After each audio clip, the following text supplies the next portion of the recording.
नचिकेता के पिता वाजश्रवा एक बहुत बड़ा हवन करते हैं। हवन के बाद ब्राह्मणों को दान देना होता है, दक्षिणा देनी होती है। तो पिताजी अपनी गौशाला में से पुरानी पुरानी बूढ़ी बूढ़ी गाय दान में दे देते हैं। छोटे बच्चे को देखकर ये बुरा लगता है कि मेरे पिताजी बूढ़ी गायों को दान में दे रहे हैं। बूढ़ी गाय दान में थोड़ी दी जाती हैं। अब दान में देकर इनका होगा क्या, दूध तो ये देंगी नहीं। तो वो पिताजी को बोल देते हैं कि पिताजी आप गलत कर रहे हैं, ये दान नहीं है, पाप है। 2-3 बार बच्चा दोहरा देता है इस बात को। पिताजी को क्रोध आ जाता है। बालक पूछता है कि मैं किसी काम का नहीं रहूंगा तो मुझे किसे दोगे। पिताजी कहते हैं तुझे तो मैं मृत्यु को सौंप दूंगा। नचिकेता चला जाता है मृत्यु की खोज में और जाकर के सीधे मृत्यु के दरवाजे पर बैठ जाता है। यमराज जी अपने भैंसे पर बैठ करके निकले हुए हैं। ऐसा ही सुनाया जाता है ना, यमराज भैंसे पर बैठे होते हैं। हाँ, नहीं बैठे होते। आचार्य यम कहीं गए हुए थे, 3 दिन बाद वापस आए तो अपने द्वारपालों से पूछा कि कौन है। तो कहा कि 3 दिन से यूं ही बैठा है, बस आपके इंतजार में। आचार्य यम डरे, 3 दिन से बिना भोजन के कोई बैठा है, ये अपराध हो गया।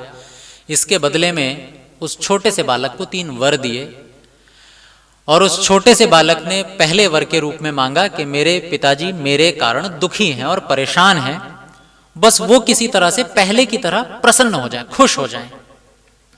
और हमने ये जाना कि चाहे माता पिता हमारे अनुकूल हों, चाहे हमारे प्रतिकूल हों, लेकिन माता पिता की सेवा, उनका भोजन, उनके वस्त्र, इसकी जिम्मेदारी फिर भी हमारी बनती है।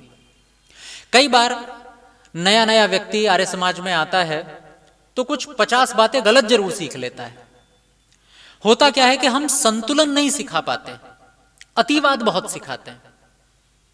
और वो सबसे पहले जब आर्य समाज से जुड़ता है तो पहले अपने माता पिता का विरोध करता है। तुम गलत हो, आपको पता ही नहीं भगवान क्या होता है, ये पत्थर में भगवान है क्या, मूर्ति पूजते फिरते हो, तुम्हें कुछ नहीं आता, मुझे सब कुछ आता है। लेकिन वो ये भूल जाते हैं कि सत्यार्थ प्रकाश में दयानंद सरस्वती जी से जब ये सवाल किया गया कि माता पिता अगर सिद्धांतों को मानने वाले ना हो, माता पिता अगर मूर्ति पूजा करते भी हों, माता पिता अगर सच्चे भगवान के बारे में न जानते हों, तो भी क्या माता पिता की सेवा करनी चाहिए? तो ऋषि दयानंद सरस्वती जी उस समय 2 बात लिखते हैं कि भोजन और वस्त्र, इन पर माता पिता का हमेशा का अधिकार है।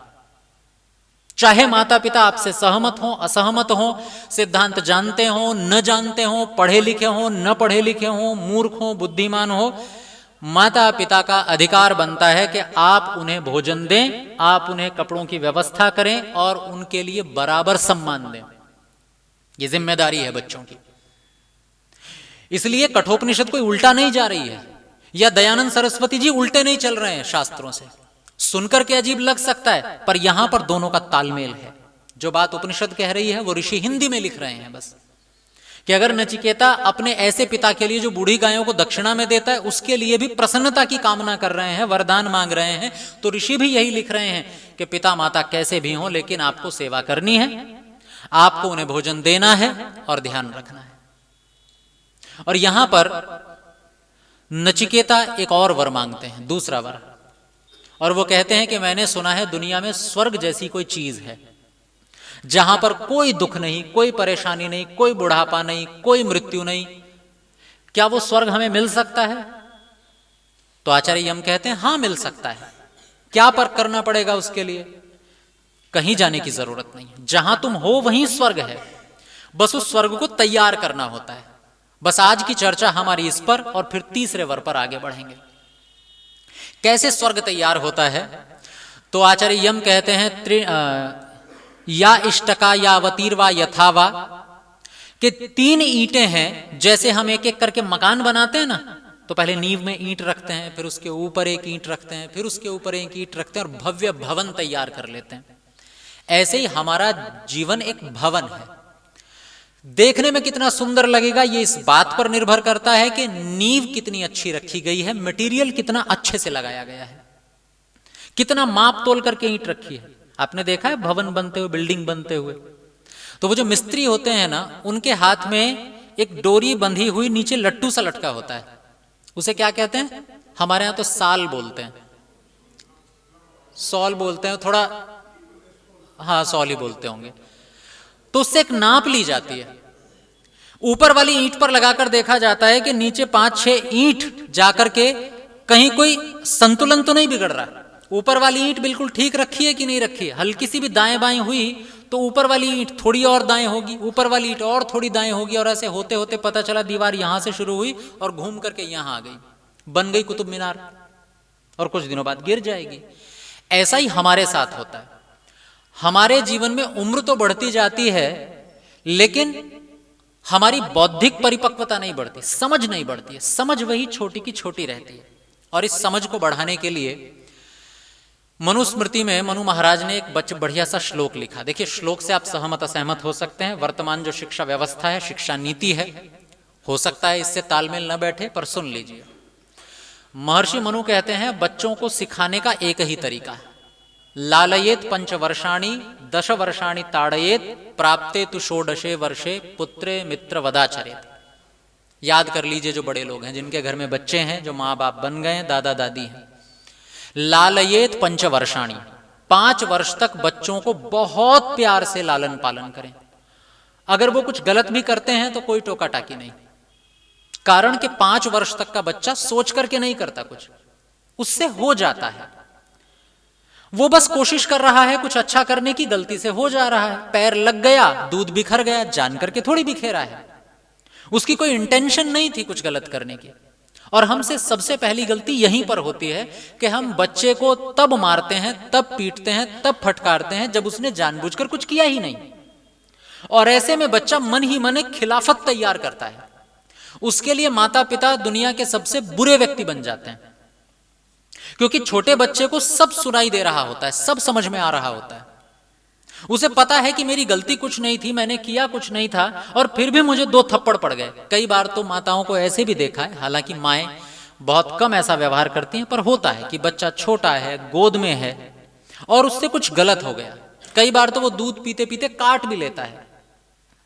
बहुत भली होती हैं वो माएं, समझदार होती हैं, पढ़ी लिखी होती हैं, जो ऐसे में सहन करती हैं। लेकिन कुछ ऐसे भी होती हैं जो थप्पड़ लगा देती हैं। बच्चा रो रहा है, भूख लग रही है, गुस्सा किसी और बात पर आ रहा है, बच्चे पर निकाल देते हैं। गलत है, जानबूझकर नहीं किया उसने कुछ, अभी तो उसकी समझ भी नहीं आई है। इसलिए लालयेत 5 वर्षाणि, 5 साल तक कुछ मत कहिए, चुप, साइलेंट, बस केवल अच्छे से पालिए पोसिए। और यहां बैठ करके फोन साइलेंट कर दीजिए, तो अच्छे से लालन पालन करें बच्चों का। और इसके आगे के 10 साल 10 वर्षाणि ताड़येत, फिर लीजिए हाथ में डंडा, और थोड़ी सी गलती होते ही लग जाना चाहिए।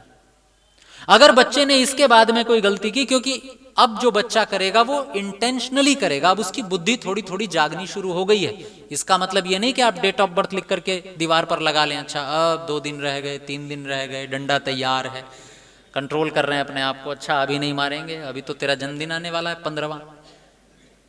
15वां जन्मदिन आते ही खूब पिटाई करेंगे। नहीं, आगे के जो 10 वर्ष हैं, मतलब 6 से लेकर के 15 वर्ष तक का ये जो बीच का पीरियड है, ये समय ऐसा है कि बच्चा थोड़ा थोड़ा समझने लग जाता है, बच्चा थोड़ी थोड़ी जिद भी करने लग जाता है। तो ऐसे जन्मदिन नहीं गिनना है कि बस अब 15 साल तक तुम्हारी खूब पिटाई करेंगे, इसके बाद नहीं करेंगे, या 6 साल होने का इंतजार करो, भरी बैठी है मां, अभी तो नहीं पीट सकते, 6ठा जन्मदिन आने दे बस तेरा, देख। आपको खुद पता चल जाएगा, आपको बच्चे के व्यवहार से पता चल जाएगा। और इसके बाद क्यों पीटना है, जानबूझकर नहीं, बिना बात के नहीं पीटना बच्चों को।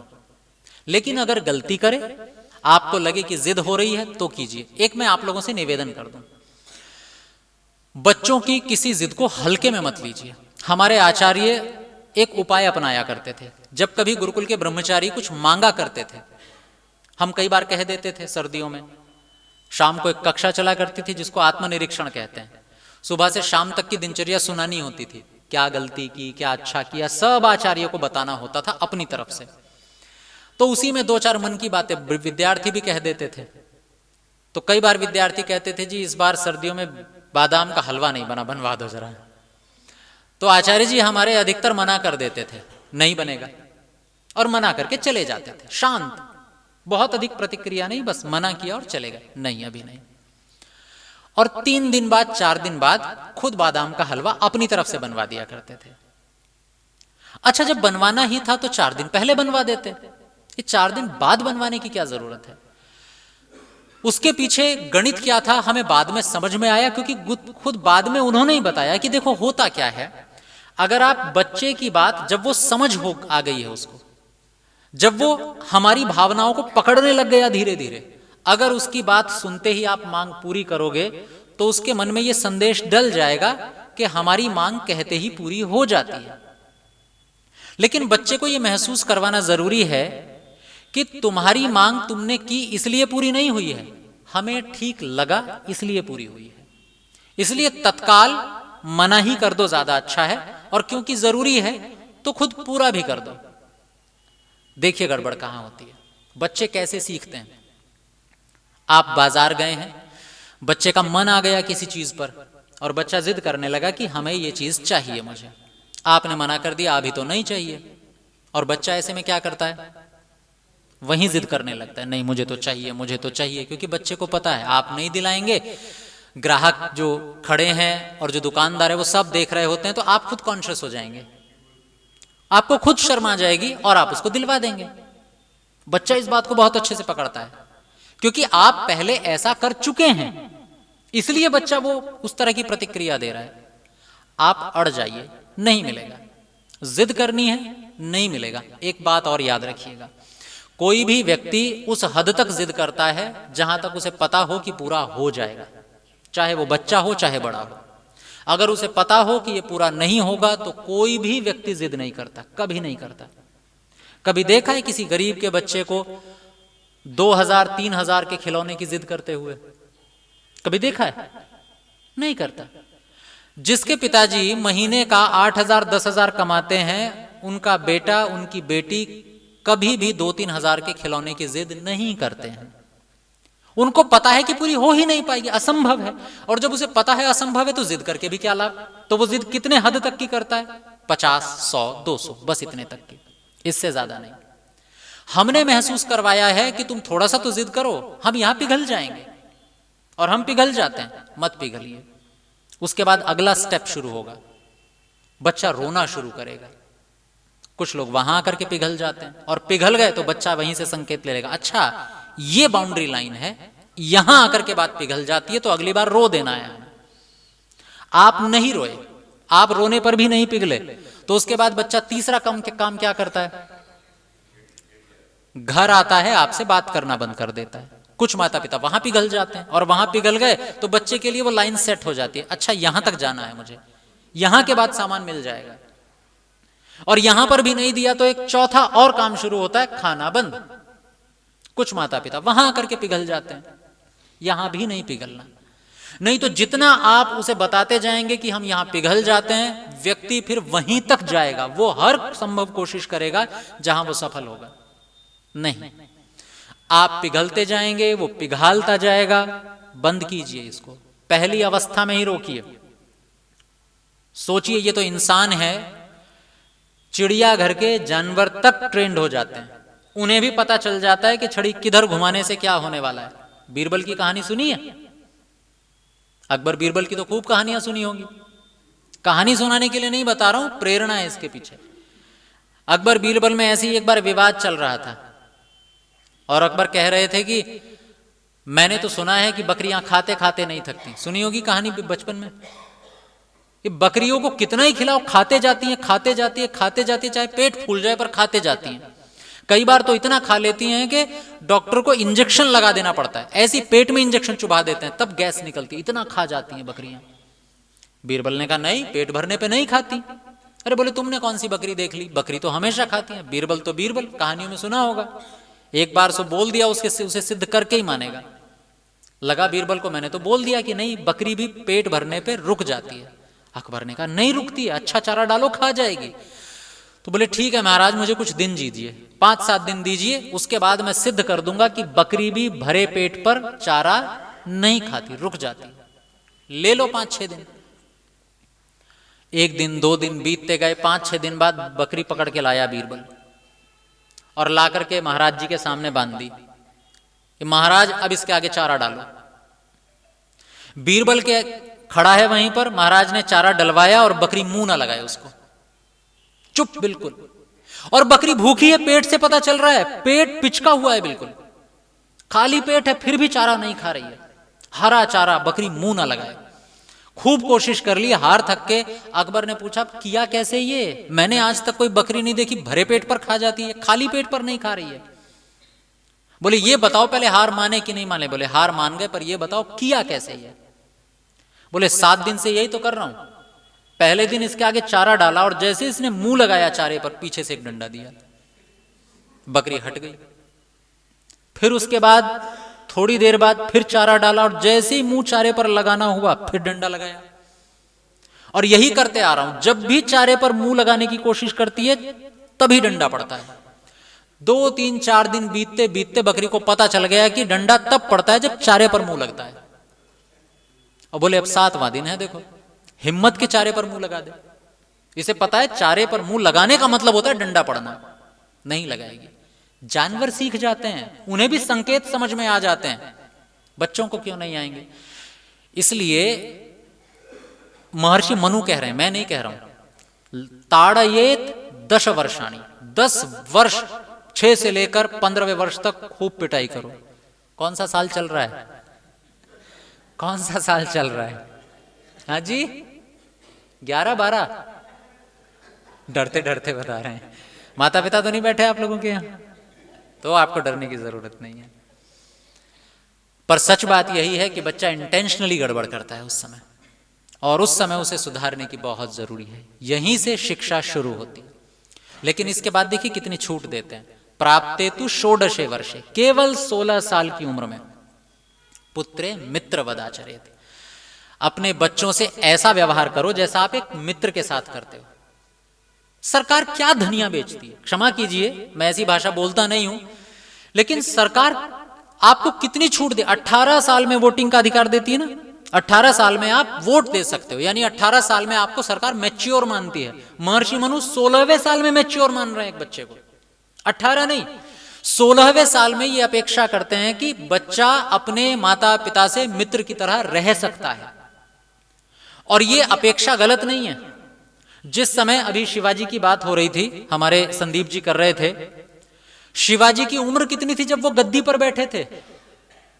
क्या लग रहा है 22 साल, 25 साल, 30 साल? मैं आज की भाषा में कहें तो वो पूरी तरह से परिपक्व नहीं थे, नाबालिग थे वो। सोचो नाबालिग होते हुए एक व्यक्ति राजगद्दी पर बैठता है, और उसके बाद जब उनके उत्तराधिकारी के रूप में संभाजी बैठे, वो भी नाबालिग थे आज के हिसाब से, मैच्योर नहीं थे वो, 18 साल के भी पूरे नहीं थे जब गद्दी संभाली। और यह आश्चर्य नहीं होना चाहिए, रामायण में डॉक्यूमेंटेशन है, पूरा का पूरा लिखा हुआ है। अब गलत है सही है मुझे नहीं पता, पर रामायण में लिखा है कि जिस समय विश्वामित्र राम और लक्ष्मण को वन में ले गए थे अपने साथ राक्षसों को मारने के लिए, राक्षसों से युद्ध करने के लिए, तो उस समय राजा दशरथ से जब विश्वामित्र कहते हैं महाराज आपके 2 बच्चे चाहिए, तो पता है दशरथ क्या कहते हैं? अभी तो ये 16 साल के भी नहीं हुए हैं, मतलब होंगे 14-15 साल के। 14-15 साल के बच्चों से विश्वामित्र को यह अपेक्षा है कि इन्हें ले जाकर सीधा राक्षसों से भिड़वा दूं। 14-15 साल के 2 बच्चों से यह अपेक्षा है कि इन्हें अभी से अस्त्र शस्त्र का पूरी विद्या सिखा दूं, ताकि आगे जाकर के ये पूरा राज्य संभाल पाएं, क्योंकि अयोध्या के बाहर राक्षस पनप रहे हैं, इन्हें बहुत बड़ी जिम्मेदारी संभालनी है। 14-15 साल के बच्चों से यह अपेक्षा है। और हमें लगता है अभी तो हम बड़े ही नहीं हुए, हमें लगता है अपने बच्चों से कि नहीं अभी तो छोटे हैं जी, कोई बात नहीं, अभी रहने दो जी। जिन क्रांतिकारियों का नाम लेकर के हम फूले नहीं समाते, कोई 45-50 साल में जाकर के क्रांतिकारी नहीं बना है। यही कोई 17 साल का, कोई 16 साल का, कोई 18 साल का, कोई 19 साल का, सब इतनी उम्र के लोग थे। 23-24 साल की उम्र में तो फांसी के फंदे पर लटक गए, और हम कहते हैं अभी बड़ा नहीं हुआ, अभी तो छोटा है। ये कोई छोटा नहीं है। इसलिए महर्षि मनु कहते हैं 16 वर्ष का होते ही अपने बच्चों से मित्र जैसा व्यवहार शुरू कीजिए। और ये अवसर ना आए कि जब कोई बालक बड़ी समस्या में फंसा हो तो उस समस्या में वो आपको आकर के न बता पाए। ऐसा माहौल बनने मत दीजिए घर में कभी। और इसके लिए मैं 1-2 दिन पहले भी कह रहा था, अपने आप को बहुत ऊंचा मत दिखाइए। ये बच्चों को बता करके चलिए कि बच्चे आपसे कुछ भी कह सकें। अपने आप को देवता दिखाने की जरूरत नहीं है, इंसान दिखाइए, तब उन्हें आकर के लगेगा कि हाँ माता पिता मेरे जैसे ही हैं। और यहां क्यों इस शब्द का प्रयोग किया महर्षि मनु ने, मित्र का? ये पहली ईंट है हमारे भवन की, जिसके बारे में आचार्य यम कह रहे हैं, या इष्टका यावतीर्वा यथावा। पहली ईंट रखिए, और वो ईंट यावतीर्वा, जितनी मजबूत होगी आगे का भवन उतना मजबूत होगा। वो ब्रह्मचर्य की ईंट है, वो बचपन की ईंट है, मजबूत बनाइए। और कैसे बनाएंगे उसको आप मजबूत? मित्र बन करके। क्यों जरूरी है मित्र बनना? मैं गांव में रहता था, तो मेरे एक मित्र थे मेरी आयु के, उनके छोटे भाई। तो एक बार ऐसे ही हम, क्योंकि गांव में खेत खलिहान होते हैं, तो गन्ने की छिलाई चल रही थी, गन्ना कट रहा था, तो हम ऐसे ही चले गए। तो जो मेरे मित्र का छोटा भाई है, वो और उसके दादाजी दोनों एक साथ खेत में काम कर रहे थे। और वो मेरे मित्र का भाई दोपहर होते ही अपने दादा से कह रहा है, दादा दादा हो गया सारा काम, चलो दादी याद कर रही होगी। मुझे, अब हम गांव में रहने वाले लोग, हमारे लिए बड़ी अजीब सी, मुझे लगा ये कैसे बोल सकता है ऐसे। वो चीज आज समझ में आती है, हाँ अगर दादा और पोता दोस्त हो जाएं, आराम से बात कर सकते हैं। मतलब मैं ये नहीं कह रहा हूं आप इस तरह की बात कीजिए, पर औपचारिकताएं समाप्त हो जाती है मित्रता में। मित्रता में ना कोई बड़ा, ना कोई छोटा, ना कोई रिश्ता, कुछ नहीं। मित्रता में बहुत खुलापन होता है, भरोसा, एक विश्वास, अटूट विश्वास कि मैं कुछ भी कह सकता हूं।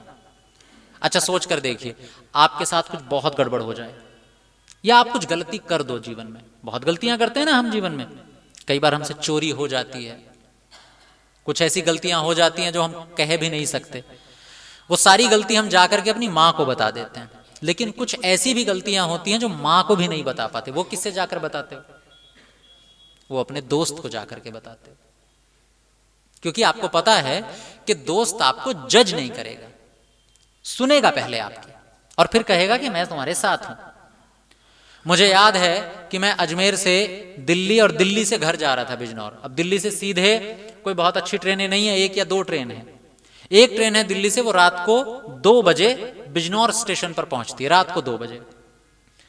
तो मैंने अपने घर में फोन करके बता दिया कि मैं आ रहा हूं, 2 बजे ट्रेन बिजनौर आ जाएगी। मैं बुराई नहीं कर रहा हूं घर वालों की। बोले हाँ ठीक है, 2-3 घंटे स्टेशन पे सो जाना और 4-5 बजे तक हम आ जाएंगे। बात भी सही थी उनकी कि भाई इतनी रात को जंगल का रास्ता है, आप बाइक चला करके जाएंगे, गाड़ी उस समय नहीं थी, तो डर लगता है। तो ठीक है, 2-4 घंटे स्टेशन पे सो जाना, उसके बाद सुबह होते ही, भोर होते ही हम आ जाएंगे और ले जाएंगे। या फिर 6 बजे बस चलने लग जाती है, बस से आ जाना। ठीक है, मैंने अपने मित्र को फोन किया, उन्हीं मित्र को, मैं पहुंच रहा हूं और मैं 2 बजे मेरी ट्रेन है, स्टेशन पर पहुंच जाएगी। ठीक 2 बजे मैंने कोच नंबर बताया, तो कोच के सामने खड़े थे दोनों के दोनों, वो और उसका छोटा भाई। ये मित्रता होती है, ये खुलापन होता है। जहां कोई काम नहीं आता वहां मित्र अपने, और जरूरी नहीं कि मित्र कोई पराया ही हो।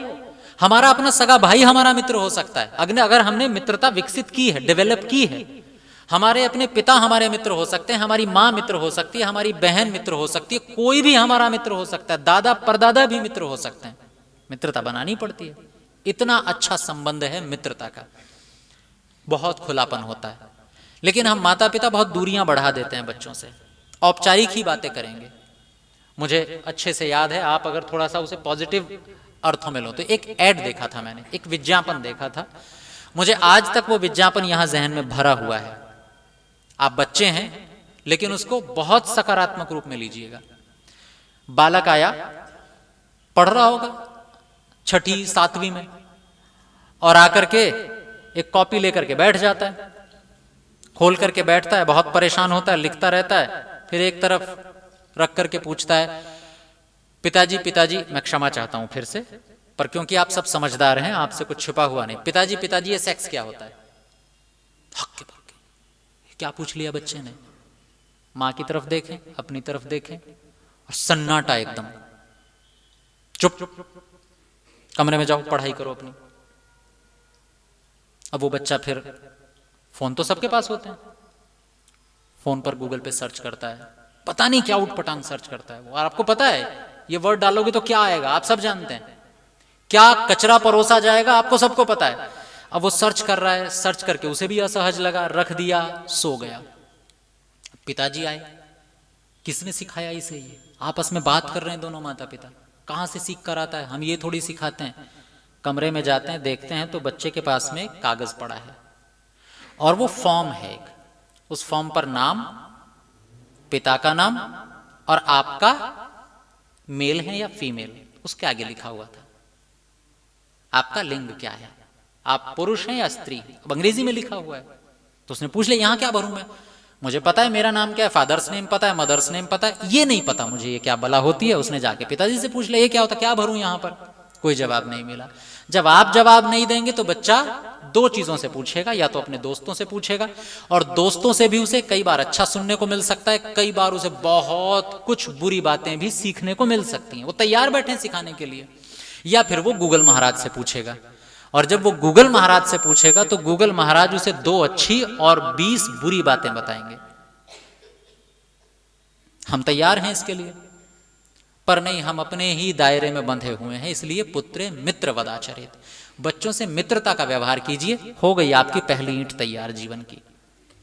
अगर ऐसा बना लिया घर पे वातावरण, फिर कोई समस्या होगी आपकी संतान आकर के आपसे पूछेगी, आपकी संतान आकर के आपको बताएगी, और हाँ, जब वो आकर के बताए उस समय कोई डांटना नहीं, कोई अपमानित नहीं करना।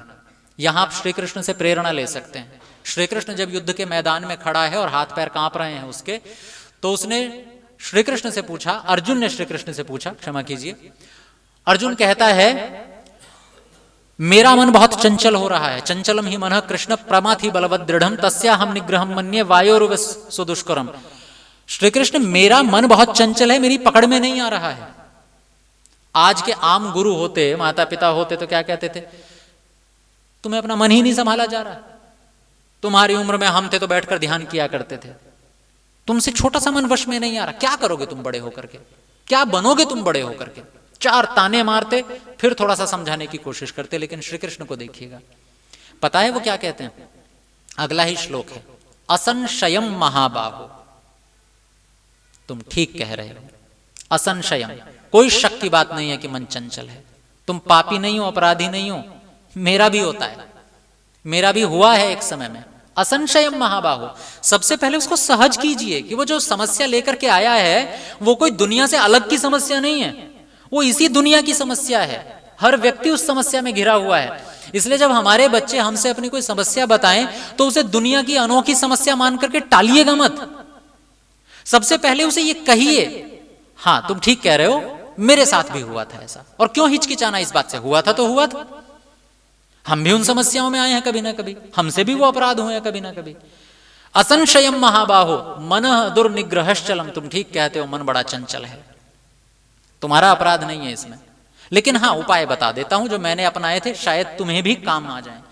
इसलिए जब आपके बच्चे आपसे कोई सवाल पूछें तो ये मत कहिएगा तुम अपराधी हो, पापी हो, बेकार हो, तुमसे नहीं हो पाएगा, तुम ठीक कह रहे हो, आओ थोड़ा इससे समाधान पर बात कर लेते हैं। और बात भी ऐसे समझाने के मोड में मत कहिएगा। मुझे रोहिणी के एक बड़े अच्छे से सज्जन है विवेक जी, पहले तो मैं रोहिणी का मंत्री समझता था, पर वो सदस्य हैं और बहुत अच्छे व्यक्ति हैं, युवा हैं, मेरे ख्याल से आप ही के बराबर होंगे। तो उन्होंने एक बार मुझे एक सुझाव दिया, उन्होंने कहा देखो जी, मैं अपने बच्चों से बात करता हूं ना, तो वो बच्चे हमारी बात नहीं समझते, शायद आपकी समझेंगे, पर मैं एक सुझाव दे रहा हूं, आप भी कभी बच्चों से बात करें ना तो बच्चों को यह महसूस होना चाहिए कि आप उन्हें समझाने के मोड में नहीं बैठे हैं। बच्चों को यह लगना चाहिए कि हां आप उनकी बात सुन रहे हैं। उन्हें यह नहीं लगना चाहिए कि आप उत्तर पहले से सोच करके बैठे हैं क्या उत्तर देना है, नहीं, उन्हें लगना चाहिए कि आप सुन रहे हैं, समझ रहे हैं, और समझ करके आप संभव समाधान दे देंगे। माता पिता से बच्चे बात इसलिए नहीं बताते हैं क्योंकि माता पिता पर शक होता है कि पहले से तैयार बैठे हैं कि तुम बोलो, देखो हमारे पास जवाब तैयार है। इसलिए मित्र बनना जरूरी है। तो कभी चलते हुए, कभी टहलते, अच्छा सोचिए अपने बच्चे को कब आप सुबह सुबह, आप तो बड़े संभ्रांत हैं, कुछ ले भी गए होंगे, पर जैसे आप सुबह सुबह टहलने जाते हैं तो कभी बच्चे का हाथ पकड़ के, बच्चे का बच्ची का ले गए, चलो टहलने चलते हैं, थोड़ी दौड़ लगा करके आते हैं। बच्चे के साथ कभी टेनिस खेल लिया हो, कुछ और कर लिया हो, और उसी खेल खेल में थोड़ी बातचीत भी कर ली, और क्या चल रहा है तुम्हारे स्कूल में, थोड़ी हंसी मजाक कर ली हो। यहीं से एक अच्छा संबंध विकसित होता है। पहली ईंट तैयार होती है यहां से, और वो पहली ईंट जब तैयार हो गई तो उसके बाद अगला भवन तैयार होगा गृहस्थ का। अब वो लायक होगा, उसका शरीर स्वस्थ होगा, वो मन से स्वस्थ होगा। अधिकतर बच्चे मन से इसलिए नहीं स्वस्थ हो पाते क्योंकि वो घर में बहुत कचरा देखते हैं, बहुत ज्यादा, थोड़ा नहीं, वो सब सीख जाते हैं। एक पुत्र सीख लेता है कि मेरे पिता मेरी माँ को किस समय में किस तरह से डांटते हैं और किस तरह से वो उन्हें प्यार से बात करते हैं, वो बचपन में सीख जाता है। और वो सेम रिएक्शन तब करता है जब उसका खुद का विवाह होता है। ऐसे लड़कियां भी सीख जाती हैं कि कब किस समय क्या करना है, कब कलेश करना है, कब अपनी बात मनवानी है। सारे हथकंडे उनको बचपन से आ जाते हैं, पुरुषों को भी आते हैं, स्त्रियों को भी आते हैं, अपने घर में सीखते हैं सब। पहली ईंट कमजोर नहीं होनी चाहिए। घर में बहुत अच्छा स्वस्थ वातावरण दीजिए। आपको झगड़ा करना है, एकांत में कीजिए। आपको प्रशंसा करनी है, सार्वजनिक कीजिए। आपको किसी को कुछ सुनाना है, एकांत में सुनाइए। और किसी को कोई तारीफ करनी है, कुछ अच्छा कहना है, तो बच्चों के सामने, सबके सामने बैठ करके कहिए, ताकि उन्हें पता चले कि प्रशंसा करनी चाहिए।